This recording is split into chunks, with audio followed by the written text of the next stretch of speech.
حبايب قلبي الحلوين، ازيكم وعاملين ايه؟ يا رب تكونوا بخير. النهارده فيديو جديد بقراءة جديدة. الفيديو النهارده هيكون عن الشخص القادم لك للزواج.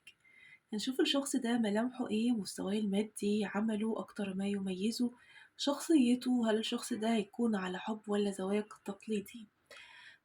طبعا زي ما اتعودنا القراءة دي دايما بتكون بأول حرف من اسمك انت أو باختيار الأحجار. الحجر الأول هيكون الحجر التركواز.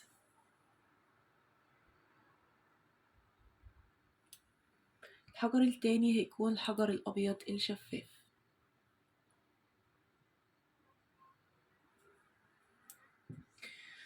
طبعا انتوا وحشتوني جدا جدا جدا، وانا عارفة ان انتوا يعني تقولوا انا بغيب فين وبعمل ايه، بس يعني بيكون ظروف خارجة عن ارادتي، سامحوني.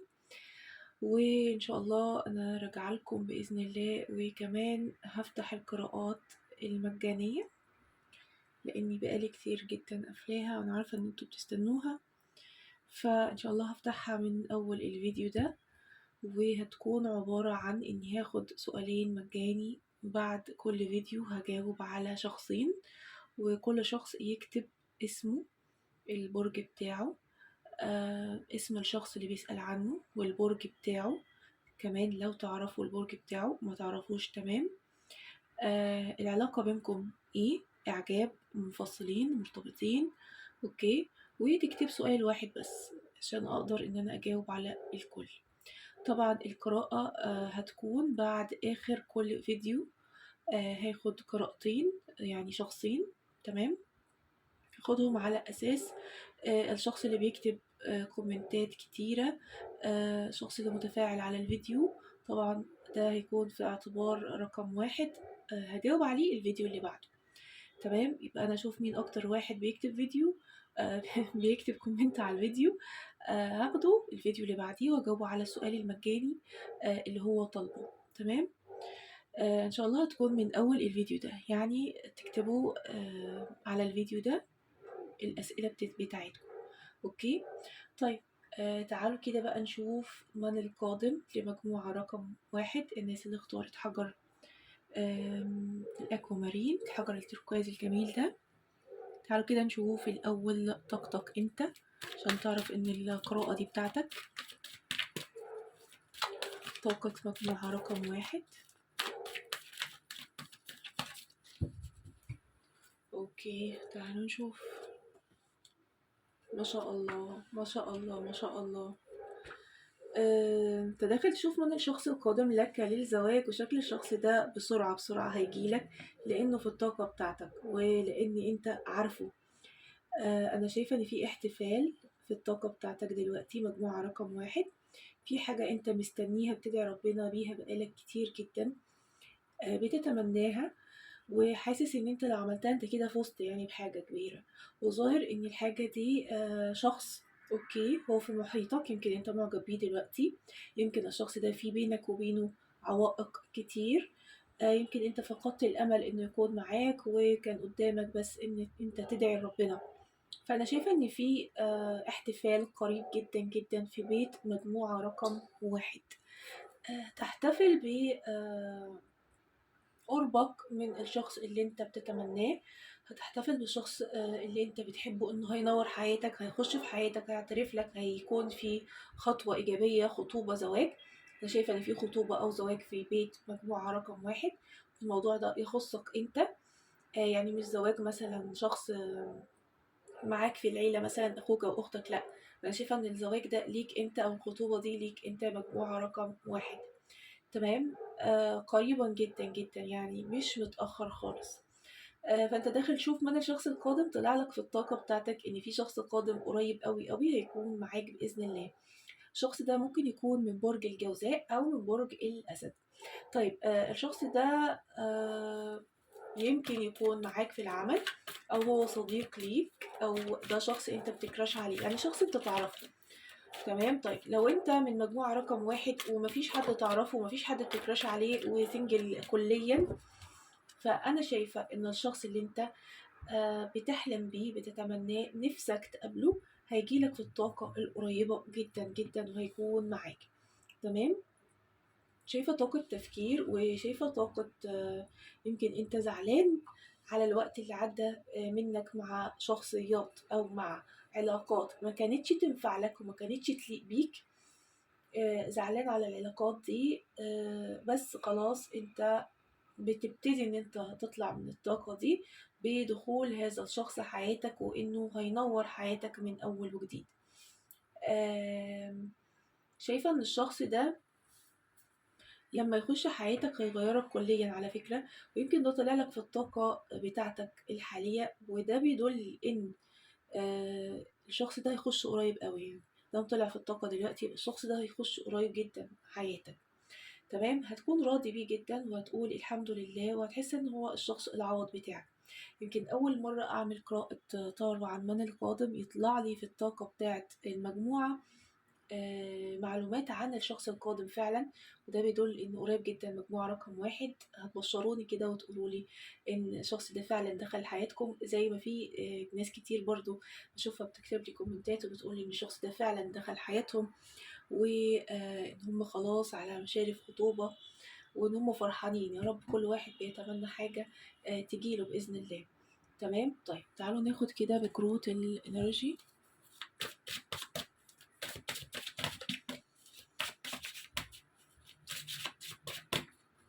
طاقة مجموعة رقم واحد عاملة ازاي دلوقتي؟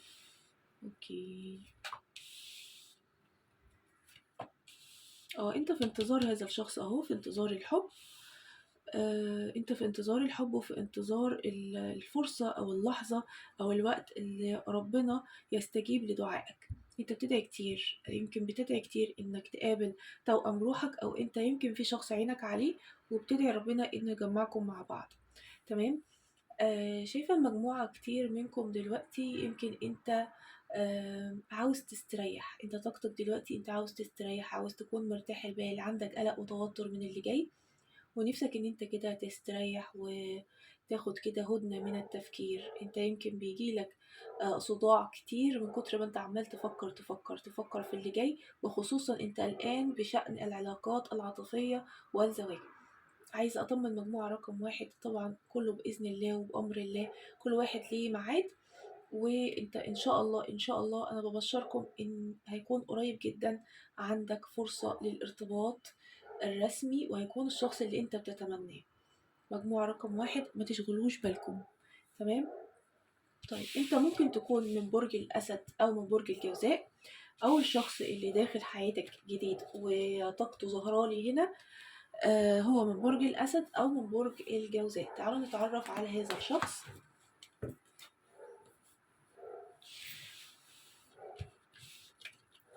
اوكي،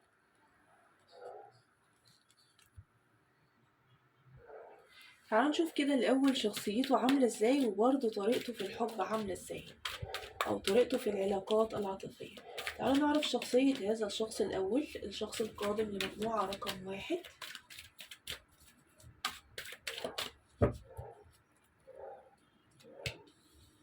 حلو، ده الشخص عنده هدف في دماغه وماشي على أساس هذا الهدف.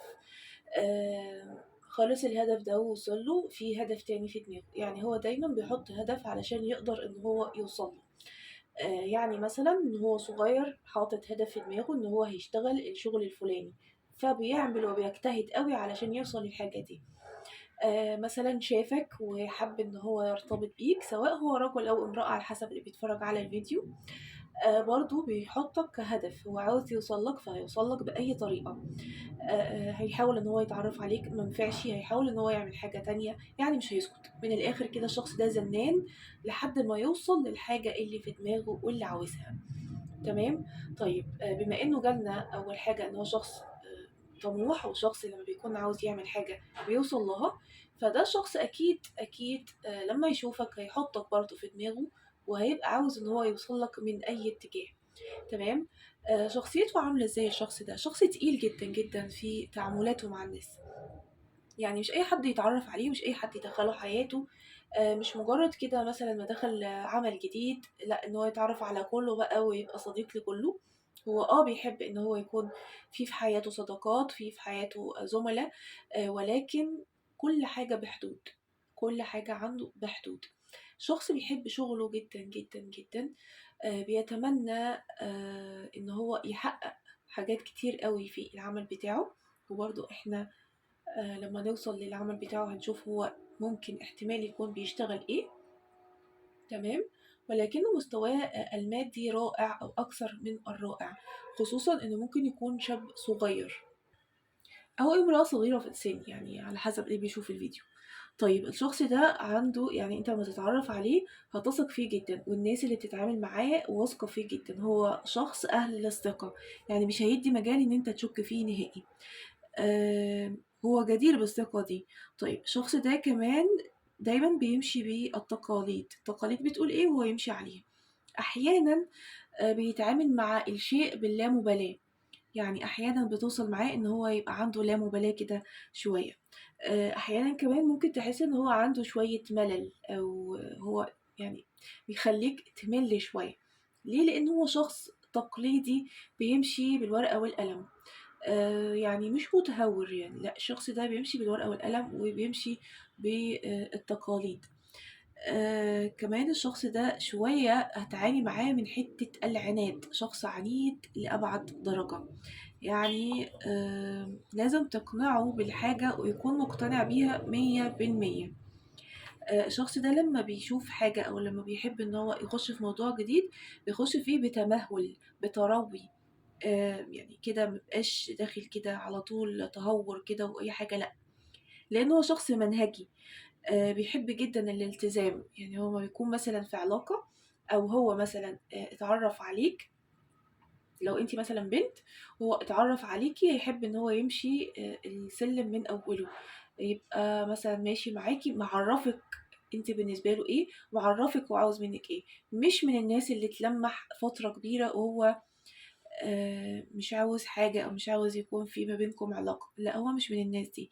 هو أول حاجة بيبان عليه الإعجاب، تاني حاجة هتلاقي إن هو بيعترف لِك بالحب ده لو أنتِ بنت أو لو أنتِ امرأة يعني عامةً.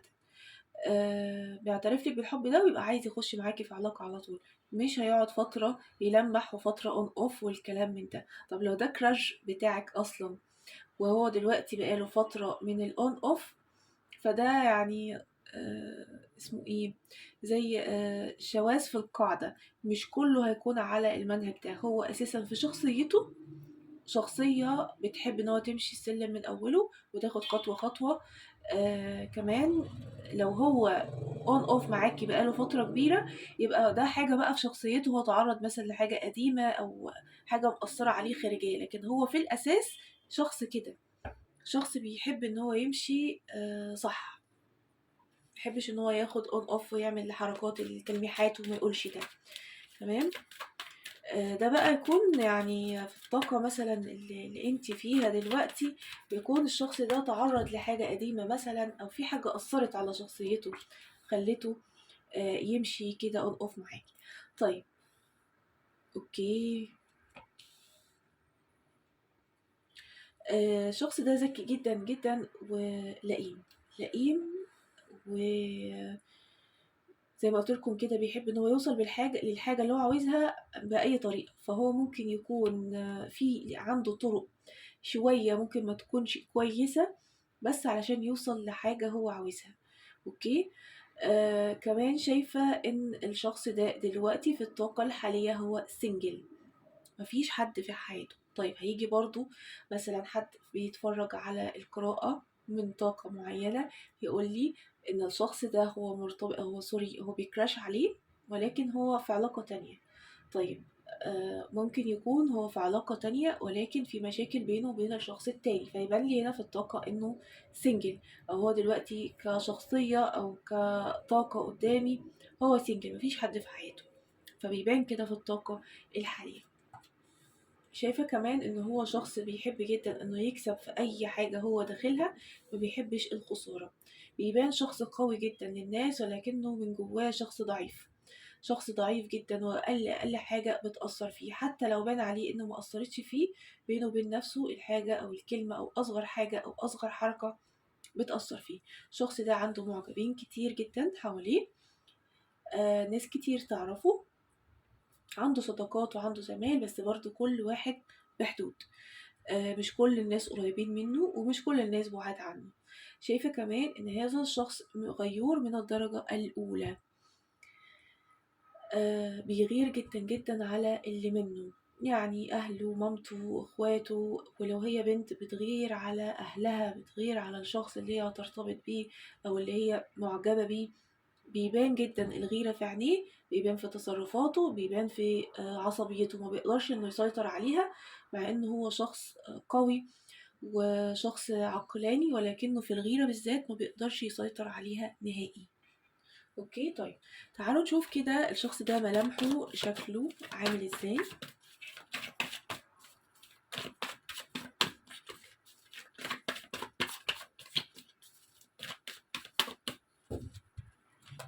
الشخص ده ملامحه عاملة إزاي. أوكي. لو أنت رجل بتتفرج على القراءة، فدي بنت شعرها قصير. آم، أوكي. شعرها قصير ويمكن كمان وشها مدور.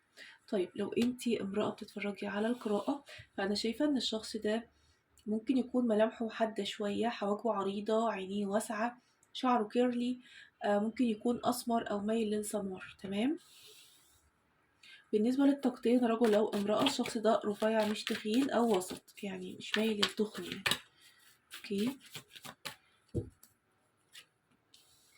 برضو لو امرأة فملامحها حادة، عينيها واسعة، حواجبها عريضة، حواجبها سودة وعريضة، وملامحها حادة، وبرضو شعر قصير. اوكي. عندي طاقة كمان. لو انتي بنت او لو انتي امرأة، ده شخص يعني عندي طاقة ملامح حادة شوية، وعندي كمان طاقة ان الشخص ده ملامحه بيبي فيس شوية، ولكنه برضو يعني وسط، لون وسط، او يميل للسمار. برضو جايلي هنا شعر كيرلي، و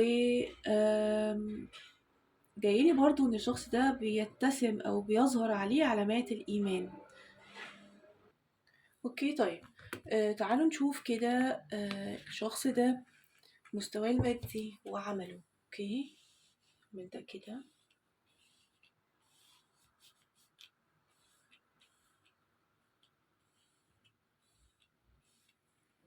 مستواه المادي وعمله اخباره ايه؟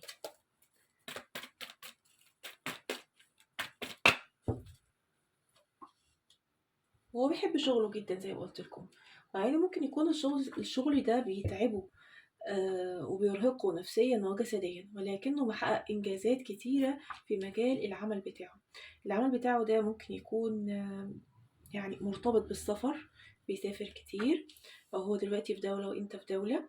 تمام. ممكن يكون الشخص ده كمان ليه علاقة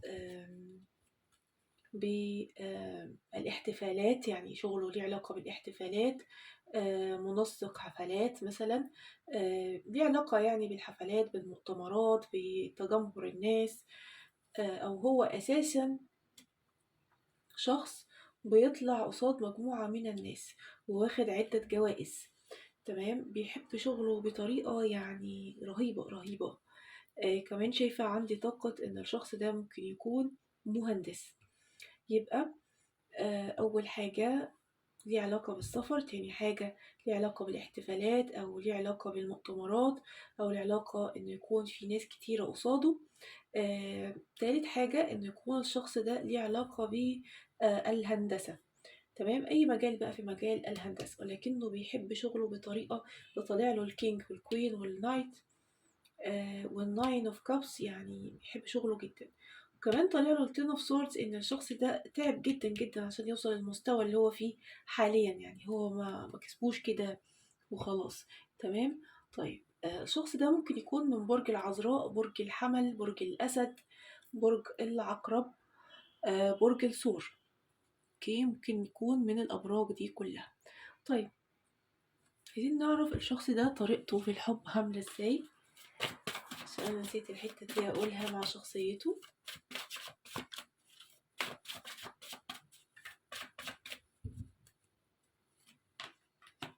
اوكي.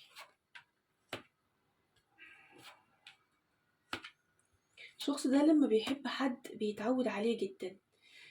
يعني بيبقى عنده حاجة أساسية في حياته، يعني بيحب وبيتعود وبيكون عنده كيمستري زي اتجاه الشخص اللي بيحبه، بيحس نفسه ان هو عاوز يقرب منه على طول، عاوز يكون معاه على طول، عاوز يكون جنبه على طول. وخصوصا الشخص ده بيحصل له كيمستري لما يكون في فترة بينك وبينه فيها بعد، يعني أول ما تبعدوا عن بعض أو يحصل زعل ما بينكم، الشخص ده يبقى مجنون، عاوز يكلمك، عاوز يرجع لك، عاوز تكون معاه، لأنه هو خلاص بقى عنده كده زي انجذاب.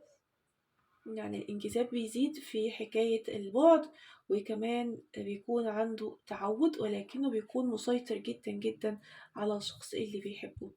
هو شخص مسيطر، ولما بيحب بيكون في حالة سيطرة كاملة، يحب انه يكون مسيطر، زائد ان هو شخص غيور سواء رجل او امرأة. تمام. طيب عايزين نعرف الشخص ده ايه اكتر حاجة بتميزه.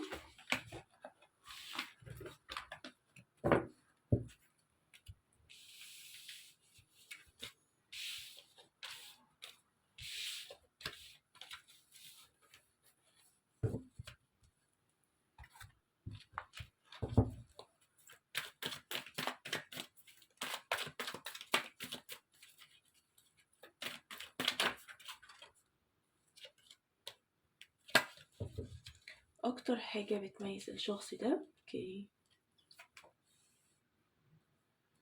اكتر حاجة بتميزه او تعرفه بيها انه هيكون كل العيون عليه لما تتعرف عليه او تكون معاه. هتلاحظ ان كل العيون عليه وكل العيون بصاله، هو شخص جذاب. فالحاجة اللي بتميزه يمكن هو طريقته في التعامل مع الناس، شكله الخارجي، طريقة لبسه، في حاجة كده بتشد الناس ليه وتخلي الناس تتعلق بيه بدون ما يشعروا. تمام. كمان الشخص ده أكتر حاجة بتميزه ممكن يبقى يعني شعوره أو حنيته أو حبه لمساعدة الغير. يعني هتلاقيه كده لو في حد محتاج منه حاجة مش هيتأخر عنه نهائي، بالعكس ممكن يجي على مصلحته علشان خاطر الشخص اللي محتاج منه حاجة ده. ممكن تلاقيه مثلا بيربي قطة مثلا كده لقاها، يعني قلبه حنين جدا جدا على الحاجات، على الحيوانات، بلس ان هو قلبه حنين جدا جدا على الناس اللي حواليه، اي حد محتاج منه مساعدة، اي حاجة. بيتأثر بسرعة بالموضوع ده، يعني هو شخص حنين، فدي حاجة هتلاقيه آه، معلمة فيه. يعني مثلا لو هو عندك على السوشيال ميديا هتلاقيه مثلا مشترك مثلا في حاجات تخص الرفق بالحيوانات، الحاجات دي. اوكي. كمان الشخص ده اكتر حاجة بتميزه ان هو ما بيحبش خالص اللي يكتم حريته، بيحب يكون حر طليق مع نفسه، ما بيحبش اللي يكبت حريته خالص. كمان هتلاقيه بيحب جدا الأطفال، دي حاجة بتميزه. بيحب جدا الحيوانات، بيحب جدا الخضرة والطبيعة والبحر. آم، بيحب يسافر، يعني دي برضو حاجة ممكن تكون بتميزه. ممكن تحس ان هو مثلا ما بيصرفش كل حاجة معاه، يعني شخص مش مصرف ولا بخيل. يعني ما تقولوش انه شخص بخيل، لا بالعكس، هو شخص بيحسب الحسابات، يعني زي ما بتقولوا كده او بيقولوا كده. تمام. طيب دي برضو حاجة تميزه. الشخص ده هيكون ان شاء الله طبعا كله بإذن ربنا عن حب ولا زواج تقليدي؟ الطاقة بتاعته ايه؟ هيكون زواج عن حب ولا زواج تقليدي ما بين مجموعة رقم 1 وما بين الشخص القادم ليهم للزواج؟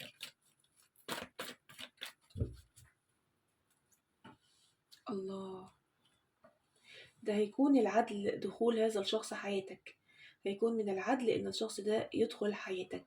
ظاهر كده ان انت اتظلمت في حياتك في علاقة سابقة من شخص سابق، والشخص ده هيعوضك كتير جدا جدا، وهيكون ليك يعني عنده حب ناضج ناحيتك، مش حب لا طبعا هيكون عن حب، هيكون عن حب وعن تفاهم وعن تناغم ما بينك وما بينه، وعن قرب، وانت هتكون فاهمه وهو هيكون فاهمك، يعني مش هيكون زواج تقليدي نهائي.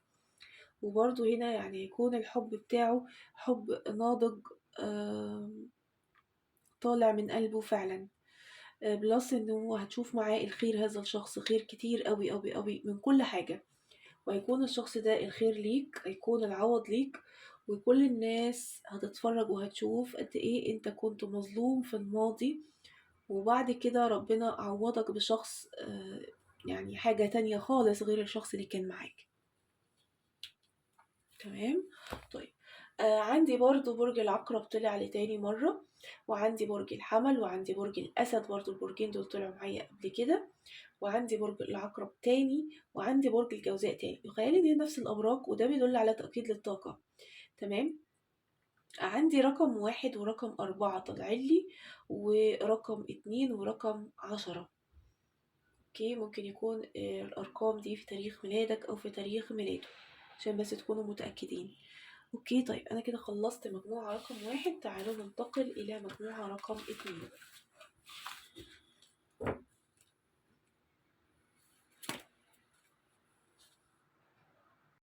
تعالوا كده نشوف طاقة مجموعة رقم 2 عاملة ازاي دلوقتي، علشان لو الطاقة ما انطبقتش تقدر تشوف مجموعة رقم 1.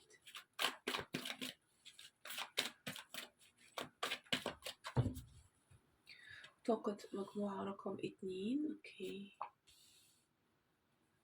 انت في طاقة انجذاب لشخص، يمكن الشخص ده هو معاك في العمل، او الشخص ده هو صديق ليك او جار ليك او قريب ليك. تمام. عندك كمان للمشاعر الفترة دي، عندك مشاعر بس كاتمها، مش قادر ان انت تبوح بيها لهذا الشخص. تمام. اوكي. برضو ممكن تكون انت دلوقتي في انتظار مبلغ من المال، او في انتظار تصليح للوضع المادي بتاعك. عندك عيون كتير عليك الفترة دي، معجبين بيك بقى، وكمان ناس عينيهم مش كويسة، يعني عندك طاقة حسد وطاقة عيون معجبة بيك. شايفة ان انت متعلق في اعجاب او في حب شخص ما، عينك عليه دايما بتراقبه، بتشوف مثلا هو بيعمل ايه في حياته كل يوم. بقى عندك لازم تطمن على هذا الشخص وتعرف كل حاجة تخصه. شايفة ان انت موجوع قلبك يا مجموعة رقم 2 الفترة الحالية. موجوع قلبك يمكن من علاقة قديمة، او من ان الشخص ده اللي انت معجب بيه هو في حياتك، هو يمكن بيلمح ولكن مفيش حاجة رسمية، مفيش حاجة، مفيش اعتراف، مفيش كلام بجد. فانت موجوع قلبك، يعني انت تعبت من العلاقة دي، بس انت متعلق بيه ومش قادر ان انت تمشي من العلاقة دي او تشوف شخص تاني. تمام. شايفاك كمان ان انت بتفكر دلوقتي في الزواج، يعني انت عاوز تستقر، سواء انت رجل او امرأة، انت بتفكر في الزواج الفترة دي، عاوز تكون في استقرار أسري. تمام. طيب، تعال نشوف كده بكروت الانرجي.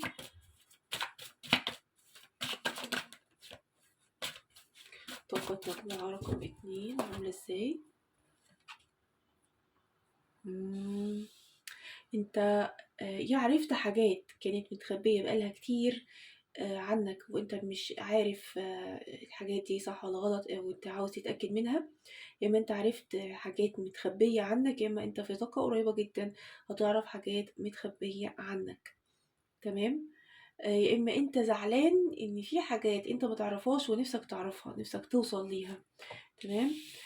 كمان شايفة ان انت عاوز تاخد خطوة، تاخد اكشن، تاخد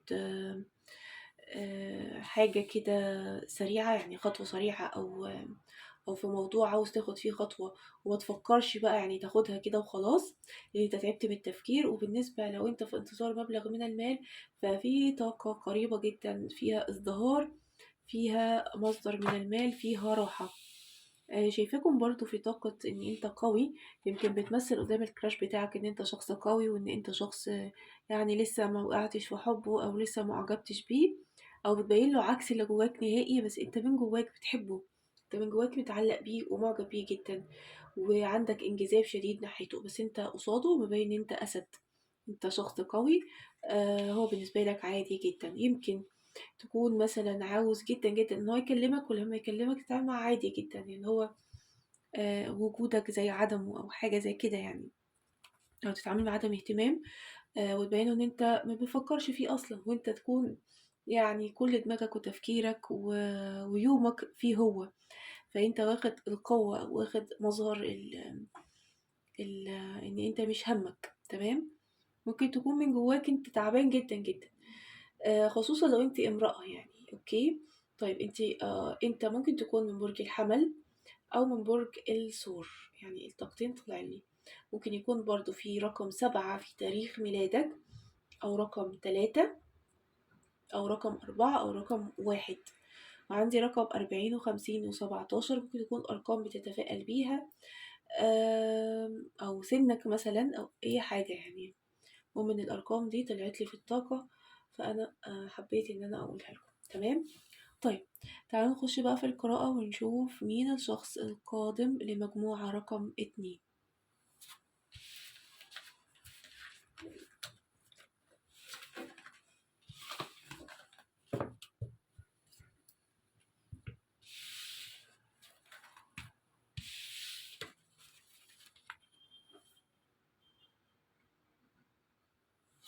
أوكي، تعالوا نشوف مين الشخص القادم لمجموعة رقم 2، شخصيته عاملة إزاي؟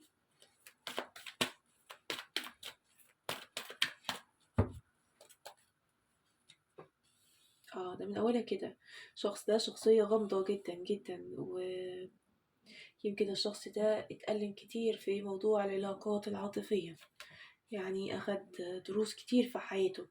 تمام، ويمكن علشان كده بقى شخص غامض ومش مفهوم، ويمكن برضه علشان كده بقى شخص on off كتير، ما بيثقش في حد بسهولة، ما بيقربش من حد بسهولة، مع إنه مؤمن أو حاسس بوجود الطرف التاني في حياته، أو العلاقات الروحية أو الانجذاب الروحي، هو حاسس بيه وعارفه جدًا، تمام، أو ماشي بالمبدأ ده. هو يمكن مستني الشخص اللي يحس ناحيته بانجذاب روحي. طبعًا بما إنه الشخص القادم ليك، فطبعًا هتكون أنت الشخص اللي هيحس ناحيته بانجذاب روحي، وانجذاب في كل النواحي، مش انجذاب روحي فقط، تمام، ولكنه من الوهلة الأولى شخص غامض جدًا، شخص يمكن مش سهل التعامل معاه نهائي، واتطعن كتير في قلبه، يمكن من علاقات، يمكن من أهله، يمكن من أصدقاء، يمكن من ناس في العمل، يعني هو اتطعن كتير هذا الشخص في قلبه. وبرضه أدام بان في شخصيته يبقى بيبان عليه ملامح الحزن، أو بيبان عليه ملامح الاكتئاب شوية لما تتعامل معاه. وهتحس إن أنت الشخص ده تعمل له كده زي علامة استفهام، أنت مش فاهمه ومش عارفه، مش عارف هو بيفكر في إيه أو عاوز إيه، أو ممكن يكون معاك النهاردة بحال وبكرة بحال تاني، تمام. الشخص ده برضه حواليه ناس كتير معجبين بيه، وحواليه ناس كتير حاسدينه، تمام. الشخص ده بيحب البدايات الجديدة، أو بتبهره البدايات الجديدة، بيحب دايما إن هو يدور ورا أي حاجة جديدة في حياته، شخص عنده فضول من الدرجة الأولى، مستواه المادي كويس جدا، دماغه عقلانية جدا، بيفكر بالعقل يمكن أكتر من القلب. ده شخص غامض من الدرجة الأولى، الأولى يعني، مش حاجة بسيطة، يعني أنت بتتعامل مع شخص قوي، شخص مهتم جدًا بدينه، قريب جدًا من ربنا، عنده روحانيات عالية جدًا، جدًا، آمم، بيحب الدفء الأسري، بيحب الحنان، بيحب الترابط، بيحب كل ده. كمان شايفة إن الشخص ده يمكن يكون بعيد عنك في المسافة، هو متكتّف في علاقة سابقة على فكرة، ويمكن الشخص ده في سحر معمول ليه، أو في طاقات حسد شديدة، هي اللي مخلّياه مش عارف يخُش أو يكون في علاقة صحية، علاقة يعني يسودها الراحة، يسودها الاطمئنان، يسودها إن هو يروح مع العلاقة دي لاستقرار، تمام. لإن هو متكتّف في علاقة قديمة مش عارف يخرج منها، ومش عارف يخرج من الإحساس اللي جاله من العلاقة دي، تمام. الشخص ده بيحب التفاهم جدًا، جدًا، يعني تكسبه لمّا تكون متفاهم معاه وفاهم دماغه بتفكّر في إيه، وتفهمه من قبل ما يتكلّم، تمام. شخص شغوف جدًا بكل حاجة، بيحب جدًا العلوم، بيحب جدًا الرياضة، بيحب جدًا السياسة، يحب السفر، يحب الثقافات الأخرى، يحب تعليم اللغات، مُطّلع على كل حاجة، يعني شخص مثقف. تمام. شايفاه كمان برضه في طاقة الknight of pentacles، ما بياخدش قرار بسرعة هذا الشخص، وشخص بطيء جدًا، جدًا في اتخاذ أي قرار يخصه، يعني ممكن يقعد بالسنين عشان ياخد قرار. أنا مش باعقدكم، بس هو شخصية كده، يعني هو شخصية يمكن بسبب الدروس الكتيرة اللي خدها في حياته، وبسبب الطعنات الكتيرة اللي جات له دي، وهو بقى خلاص يعني بيتعلم علشان مثلا ياخد قرار في اي حاجة لازم يقعد كتير يفكر كتير قوي فيه. ده طالع له الكينج والنايت، يعني شخص بيحب العمل كتير قوي، بيحب العمل بتاعه كتير قوي. ممكن يقعد باليومين 3 ما ينامش علشان خاطر حاجة هو بيعملها، تخص العمل بتاعه، تخص طموحه، تخص مستقبله. أوكي. مستواه المادي أنا شايفة إن هو رائع جدًا، جدًا، لإنه هو شخص طموح ويمكن ما بيفكّرش في حاجة من فترة كبيرة من ساعة العلاقة دي، إلا في العمل بتاعه فقط، ما بيفكّرش غير في العمل، لكن العلاقات لأ. من جوّاه روحيًا هو حاسس بالتقاء الأرواح، وبيحس جدًا بالأشخاص اللي قدّامه، ويمكن هو مستني الشخص اللي يحس معاه بكده.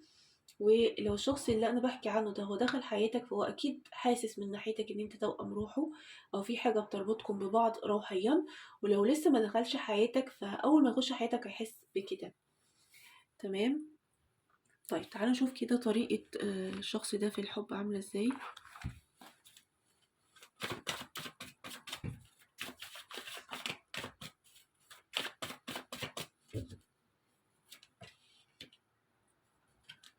بيحب الأمان جدًا، بيحب إن هو يكون حاسس بالأمان، بيحب إن هو يكون حاسس بالثقة الدائمة.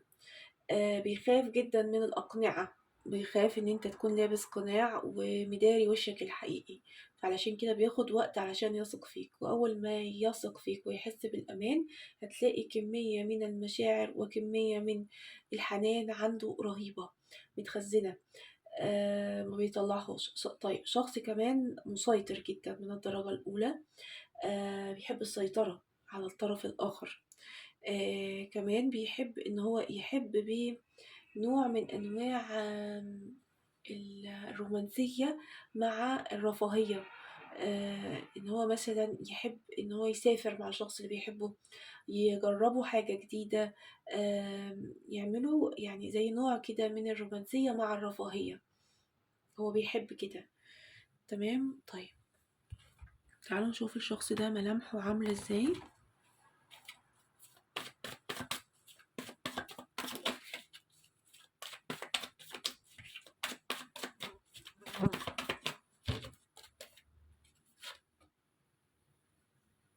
أوكي، لو أنت رجل فهي امرأة قصيرة قصيرة، آمم شعرها قصير برضو أو يعني وسط، ملامحها صغيرة. آه، لو انتي امرأة فالشخص ده طويل ورفيع، وشعره يمكن نازل كده على الجبهة شوية، عينيه واسعة وحواجبه رفيعة بس تقيلة. اوكي. الفم يعني الفم أو الفم واسع شوية، كبير شوية. كمان بيظهر عليه علامات أو بتشوفه بشكل يعني أول ما تشوفه كده تقول إن الشخص ده صاحب علاقات، وهو مش كده خالص. بتكلم لو انتي امرأة. طيب على طول ممكن يكون الشخص ده بيلبس نظارة، أو بيلبس على طول سماعات في ودنه. تمام. بيتكلم كتير في التليفون، بيسمع أغاني. آم، كمان شايفة إن لو امرأة برضو بتكون لابسة نظارة، وشكلها ولبسها عملي جدا لو امرأة. تمام. طيب الشخص ده ممكن يكون من برج الحوت، برج الجوزاء، برج الجوزاء تاني، برج العقرب، برج الأسد، برج الجدي. وعندي أرقام إيه؟ عندي رقم 3 ورقم 1 و2 و8. تمام. طيب تعالوا نشوف الشخص ده مستواه المادي عامل ازاي وشغال ايه يا ترى.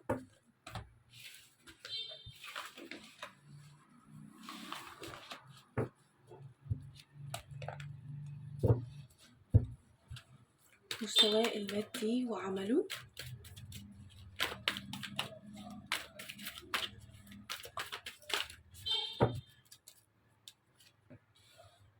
الشخص ده ممكن احتمال كبير يكون شغال ضابط ليه سلطة، أو مدير في مكان هو صاحب المكان ده، وبرضه هنا طالع لي طاقة ضابط.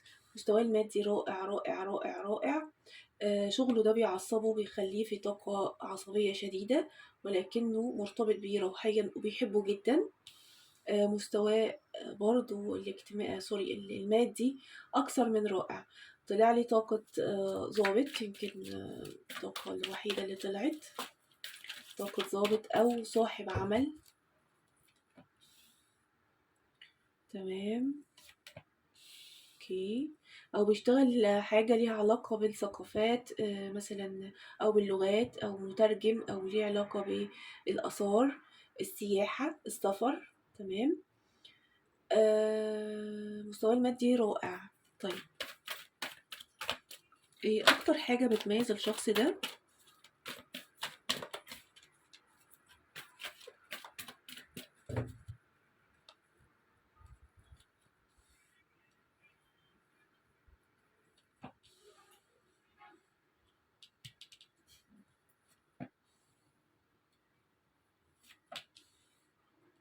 أكتر حاجة بتميز هذا الشخص هو حبه للناس، بيحب الناس اللي حواليه جدا وعنده صداقات كتيرة جدا. تمام. زائد ان من الوهلة الأولى لما تشوفه تقول ايه الشخص الغامض أو اللي مش مفهوم ده. بتبقى عايز تعرف يعني الشخص ده عاوز ايه أو بيفكر في ايه أو بيعمل ايه، ما تعرفش عنه حاجة. هو شخص كتاب مقفول جدا، فده أكتر حاجة بتميزه. شخص كتاب مقفول قوي. زائد ان هو ليه عنده علاقات كتيرة جدا. وبرضه اللي بيميزه ان هو شخص مستواه المادي رائع، حلو قوي، فبرضه مستواه المادي بيبان عليه، فهتعرف ان هو الشخص ده. كمان شايفة ان هو اكتر حاجة برضه بتميز الشخص ده ان هو شخص يمكن بيحب جدا الفنون، بيحب آم، السياسة، بيحب ان هو يكون شخص ملم بالاحداث، تعرف منه كل حاجة، تعرف منه اي حاجة. يعني عامل زي الكتاب ما شاء الله. يعني عامل زي جوجل بالظبط الشخص ده. فتعرف برضو ان هو الشخص ده لان دي حاجة بتميزه. تمام. ممكن برضو الشخص ده تميزه، ان انت تعرفه مثلا عن طريق شخص انت تعرفه، او مثلا لو انت بنت تعرفيها عن طريق زميلة ليكي، صديقة ليكي، طريق بنت خالتك، طريق صديق ليكي، يعني عن طريق حد. يعني دي برضو حاجة تميزه أو تعرفوا بيها إن هو الشخص ده القادم إن شاء الله لمجموعة رقم 2. تمام. طيب، نشوف ايه كمان. خلاص كده. اه هل الشخص ده يكون في بينكم حب ولا زواج تقليدي؟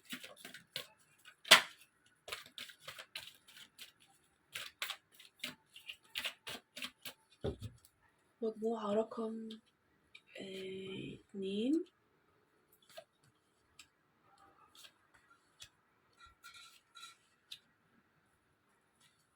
بصوا انا عندي الطاقتين بصراحة، بس الطاقتين برضو بيودوا الحب. يعني عندي طاقة ان الشخص ده اول ما يشوفك هيتقدم لك، او مش اول ما يشوفك، يعني هو طبعا لانه هو شخص بياخد فترة كبيرة، فهو هياخد فترة كبيرة يدرسك ويعرفك وبعد كده هيتقدم رسمي. يعني هقول لك بمعنى أصح إن دي طاقة أنثى، طاقة امرأة. الشخص ده ممكن يبقى هو بتكراش عليه.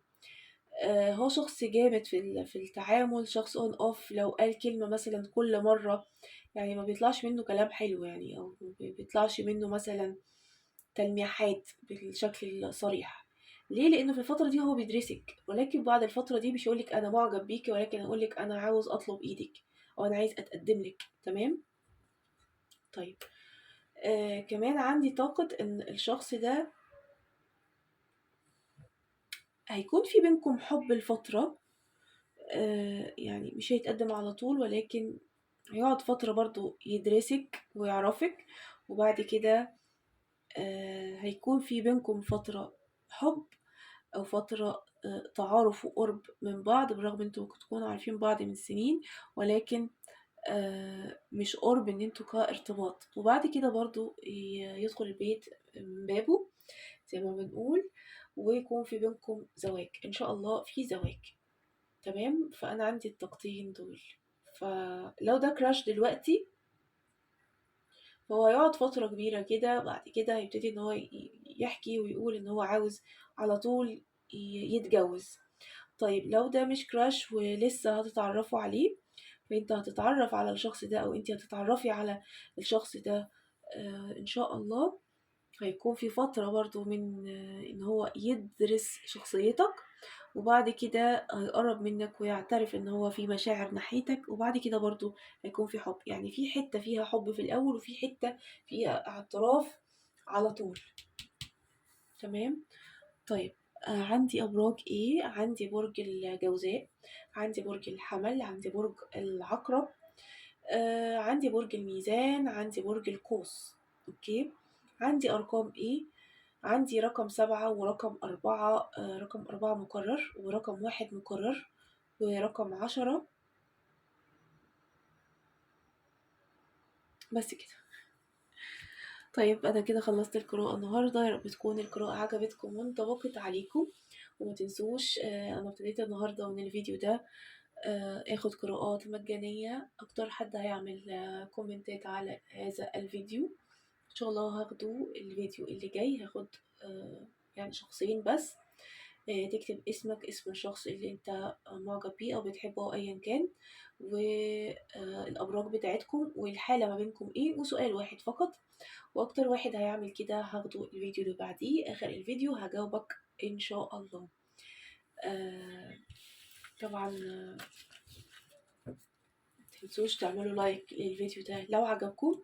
ولو محتاجين قراءة مدفوعة تتواصلوا على رقم الواتساب، هتلاقوه دايما عندكم تحت في الديسكريبشن بوكس أو في التعليق المثبت الأول. شكرا لكم. باي باي.